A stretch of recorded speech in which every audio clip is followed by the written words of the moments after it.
Il est suivi par des millions de personnes. Il distribue de l'argent comme d'autres distribuent des likes.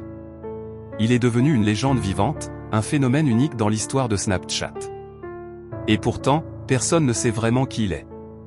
Derrière ses stories drôles, ses buzz incroyables et son image de bon gars du quartier, se cache peut-être quelque chose de beaucoup plus profond. Une face cachée. Un plan.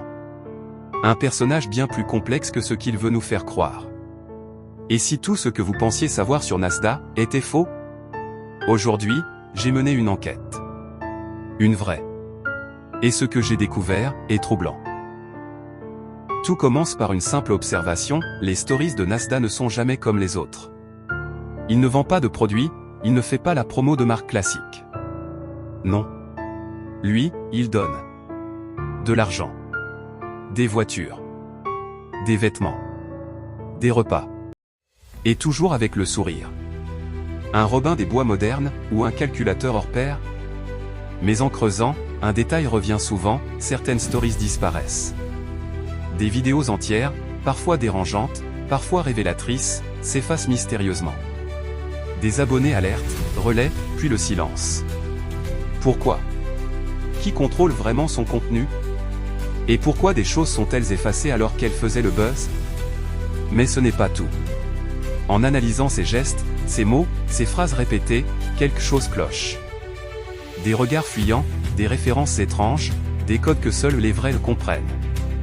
Il parle à une communauté, mais laquelle? Certains pensent qu'il envoie des messages cachés à ses proches, ou à des groupes plus restreints. D'autres vont plus loin, et si Nasdaq jouait un rôle? Et si derrière ce visage charismatique, il y avait une équipe?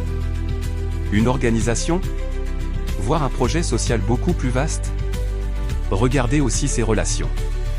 Il a des contacts partout, maires, célébrités, influenceurs, businessman.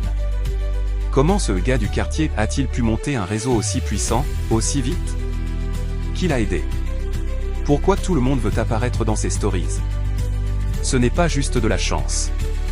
C'est une stratégie. Millimétrée. Professionnelle. Et peut-être, dirigée. Et si le plus grand buzz de Nasdaq, c'était d'avoir réussi à manipuler tout un public, tout en gardant son image de mec simple et généreux?